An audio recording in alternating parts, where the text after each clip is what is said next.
j'en viens à simplement, parce que c'est ça, moi, la question que je vais vous poser, les cartes du monde sont-elles fausses? On sait très bien que la carte du monde qu'il y a aujourd'hui dans toutes les écoles est fausse. C'est la projection de Mercator. Et je propose de regarder tout de suite. La voilà, on l'a. Elle est fausse, cette carte. Alors, pourquoi elle est fausse? Vous allez nous le dire après. Mais d'abord, je voudrais qu'on regarde un extrait de À la Maison Blanche, vous savez, la série américaine, où on voyait tout à coup des géographes qui venaient à la Maison Blanche, qui disaient cette carte est fausse, faut qu'on la remplace par la vraie. Regardez un extrait de À la Maison Blanche. Le cartographe flamand Mercator a dessiné ce planisphère au XVIe siècle. Il était destiné aux marins européens comme outil de navigation.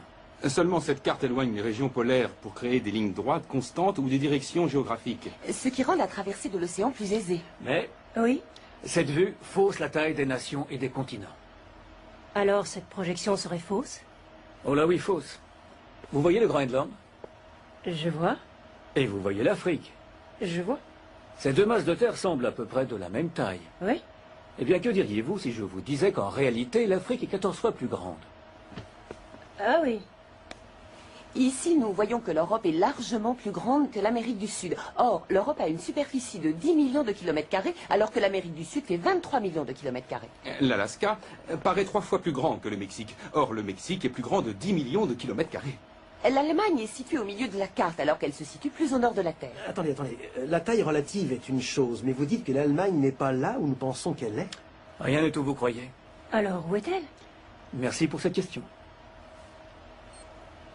La projection de Peters. Fidélité des axes. Fidélité de position. Les lignes est-ouest sont parallèles et croisent les axes nord-sud à angle droit. Mais c'est quoi, ça? C'est le monde où vous vivez. Sylvie Bonnel, vous Oui, êtes bah, c'est d'accord? très C'est simple. la carte de Peters, le monde dans lequel La on carte de vit? Peters, elle déforme aussi parce qu'elle allonge les continents. Mais c'est très simple. Vous avez un globe. La Terre, c'est un globe. Comment voulez-vous représenter un globe de façon plate? Donc, Vous il êtes faut faire des obligé de choix. faire des choix. Et l'histoire de la cartographie, c'est une histoire encore, en Europe en tout cas, qui est européocentrée. Nous avons choisi les cartes qui nous arrangeaient. Si vous allez en Alors, Australie... la projection de Peters qu'on voit là, elle arrange qui? Celle qu'on voit actuellement là. Elle est plus exacte au niveau des superficies, c'est-à-dire elle rend exactement les superficies. L'Afrique, c'est presque le quart des terres émergées. On oublie ça, le quart des Là, on terres le voit, émergées. sur cette carte-là, on ne le voit pas sur Donc l'autre. pendant très longtemps, on a eu une vision qui était une vision qui ne nous posait pas de problème, parce que de toute façon, l'histoire du monde, elle se passait surtout au nord. Donc en fait, finalement, c'était là, c'était autour de l'Atlantique, la mondialisation. Et puis, les géographes, ils étaient dans le siège des militaires. Hein. C'était Yves Lacoste. La géographie, ça sert d'abord à faire la guerre. Aujourd'hui, en temps de développement durable, en temps d'émergence du Sud, en temps de comment on répond aux défis de la biodiversité, du changement climatique, comment on répond aux défis de la sécurité alimentaire, eh bien, l'important, c'est de comprendre que la géographie, parce qu'elle permet de comprendre le rapport des hommes à leur territoire, c'est ce qui permet de faire la paix. Dans la bataille des cartes, d'ailleurs, vous montrez d'autres cartes possibles. On va regarder tout de suite celle de l'Australie, par exemple. Le Premier ministre australien avait proposé de faire la vraie carte. Pour les Australiens, la carte, ça devrait être ça. Hein? John Howard était toujours frustré de voir l'Australie en bas, au sud, marginalisée. Et donc, il a construit une géopolitique, d'ailleurs extrêmement active. Bon, ça, c'est une image où il dit on est d'origine européenne, on fait du business avec les États-Unis et la sécurité, mais l'avenir, c'est la Chine. Et donc, il a voulu Upside Down.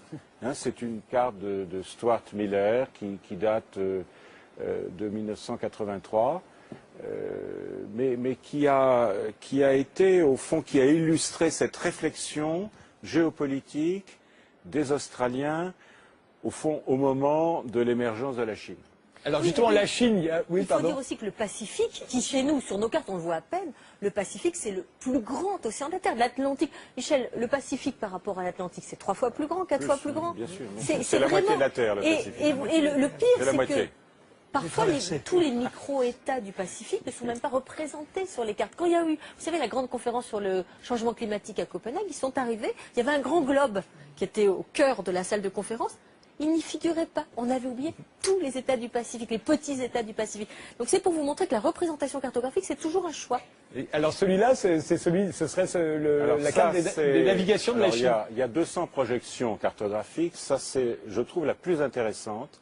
C'est une variante de la projection de Molvay qui s'appelle Atlantiste. C'est une carte d'une compagnie de navigation chinoise qui essaye d'exploiter la route maritime possible entre Shanghai à droite en vert et Rotterdam, New York, par la route du nord-ouest et la route du nord-est. Mais vous voyez à l'ouest l'Antarctique, à l'est, sur la droite, on ne le voit pas, mais il y a l'Australie. Et je trouve que c'est une vision qui montre qu'aujourd'hui, une compagnie chinoise de navigation a une vision globale. Alors que pendant des siècles, les empereurs chinois, justement, ont bataillé avec les jésuites, qui leur montraient des cartes où la Chine n'était pas au centre de la projection et où la Chine paraissait plus petite que ce qu'ils pensaient qu'elle était. Donc on est toujours dans des batailles. Le problème, c'est pas c'est faux, c'est vrai.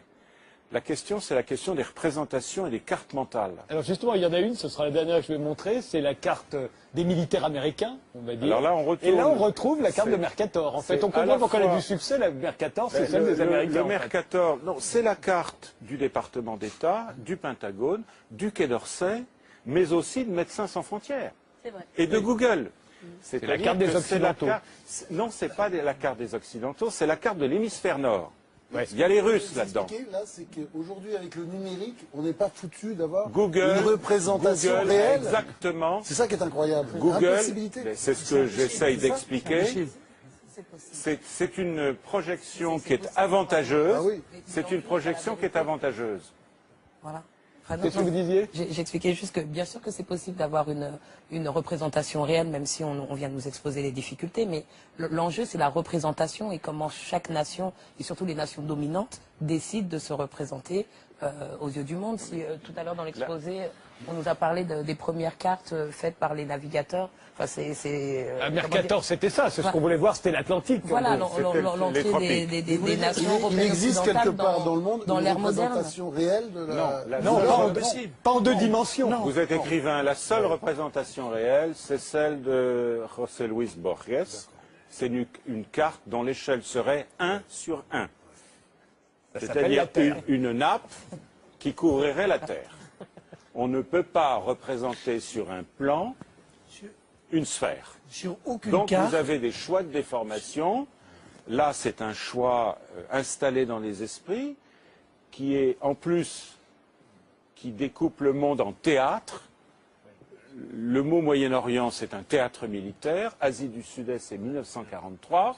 Moyen-Orient, c'est Londres, 1939 au Caire. Central Europe, Europe centrale, c'est un théâtre de l'OTAN. Nos représentations du monde sont stratégiques, idéologiques et maintenant les banques d'affaires. Denis Podalides. Structure. Et le pétrole. Denis Podalides. Comme vous, là. Puis, baba. On ne pensait pas que les cartes du monde étaient Je ne fausses. pensais pas. Moi, je pensais que le Mercator, là, c'était Alors, celle que remontrez-nous la Peters, parce que Peters aussi est fausse. Et pourtant, elle a l'air plus vraie, Peters. Non, mais la projection de Peters est extrêmement intéressante parce qu'elle a été rendue célèbre par Willy Brandt. Dans le rapport de 1973 sur le Nord-Sud. Willy Brandt, en fait, Allez très vite parce que ça va se terminer. Géopolitique allemande, l'Allemagne essaye de se sortir du carcan Est-Ouest et a une politique au Sud. Aujourd'hui, en 2012, l'Allemagne est au Conseil de sécurité, son slogan, l'Allemagne partenaire du monde. L'Europe, c'est trop petit. Les surfaces, c'est quand même juste, là. Les surfaces sont justes, mais pas les distances. D'accord. Aucune route sur la mer, aucune route. La route la plus courte n'est jamais une droite. Mais non, c'est Jacques Sapir, d'ailleurs. La Russie est toute petite. Là. Oui, tout à fait. Alors par contre, ce qui est très bien rendu, c'est l'allongement. Oui. Elle perd, si vous voulez, en hauteur, et là on voit bien qu'elle est écrasée, mais ça rend bien compte de l'allongement de la Russie. Et si vous voulez, c'est un pays où... D'est en ouest, vous voulez dire. D'est en ouest. Quand vous allez à Novosibirsk, qui fait partie de la Sibérie occidentale, vous mettez plus de temps depuis Moscou que pour aller de Paris à Moscou. Hein, c'est 3h45 pour faire Paris-Moscou, c'est 4h30 pour faire Moscou-Novosibirsk. Mais si vous allez à Khabarovsk, ça sera 7h30. Si vous allez à Vladivostok, voilà. Mais là, ce qu'on voit bien, c'est par exemple que Buenos Aires, c'est la ville la plus loin de Paris, par exemple. Absolument. On se rend compte que quand on y va, normalement sur la carte de Mercator, on a l'impression qu'elle est toute près. Tout à fait. Et que Shanghai et Tokyo sont bien plus loin. La ville la plus loin de Paris, c'est Wellington. Oui. La ville, ou la Nouvelle-Calédonie. Dernier mot. Ce qui est fascinant, c'est l'Afrique. L'Afrique, c'est... Ah, c'est grand l'Afrique, hein, en vrai. Tellement grand. Les Et maintenant, surfaces. avec cette C'est dingue, on nous a croissance, menti, avec hein. cette croissance qui est en train d'arriver en Afrique, on va en entendre parler. Le Ghana, plus 16%. Et c'est 2 milliards. Sylvie Brune. L'Eldorado. Juste à la fin. L'Eldorado. Non, mais il faut regarder le sous-sol. Il faut regarder le sous-sol. L'Afrique, c'est 2 milliards. Ça va être 2 milliards d'habitants en C'est le 2050. sous-sol, c'est la Là, il y en a 1 géologie. milliard. Oui. Ça veut dire que ça va être multiplié par deux. C'est grand et c'est riche. Il y a plein Comme de le Brésil. plein de minerais. Sabrine Loitin, un dernier mot. Il y a des pays qui partent en Non. croissance. Richard Millet, un dernier mot. Non. Non. Catherine, Hélène, non. Tout le monde a dit tout ce qu'il avait à dire. Vous avez tellement peur de vous tromper, vous me donnez Oui, bah attends, plus je la regarde parole. les noms, mais j'ai très très peur. Ces cartes ne sont pas étonnantes. Oui. En tout cas, voilà. Et pourquoi elles ne sont pas étonnantes? Elles sont pas, parce qu'elles reflètent vraiment l'organisation géopolitique et économique du monde, donc elles sont très logiques en fait. Enfin, en tout cas, on en a appris de belles ce soir, parce que moi, je ne savais pas que tout ça était pipeau. Hein, Voilà. Merci. Malheureusement, on supprime la géographie de l'enseignement secondaire. Et la C'est un géographie, c'est scandale. ce qui permet de lire le monde et de comprendre le monde. Quand vous êtes à l'école et que vous regardez la carte du monde, la manière dont la carte du monde est faite dit déjà quelque chose sur l'histoire et sur la manière dont on pense les cultures. L'Europe est toujours quand même assez au centre, et même cette construction nord-sud impose d'une certaine manière une hiérarchie. Si par exemple on mettait l'Afrique au centre d'une carte et qu'on la regarderait, on verrait les choses tout à fait autrement, parce que la manière dont le monde se dessinerait sous nos yeux nous ferait penser autrement. Les cartes géographiques sont des cartes mentales au sens où quand on voit les frontières, on pense que ce sont aussi des frontières à propos des populations et de la culture. Et que, bah tiens, là, dans cet hexagone est contenue la culture française. Là, dans l'Italie, serait contenue la culture italienne. Là, c'est la culture africaine. Or, avec cela, on oublie qu'il y a eu des échanges depuis très très longtemps entre les peuples, on pourrait dire, et entre les mondes. Donc il faut se défaire des cartes géographiques qu'on nous apprend à l'école. Ce sont des mensonges. Ce sont des mensonges.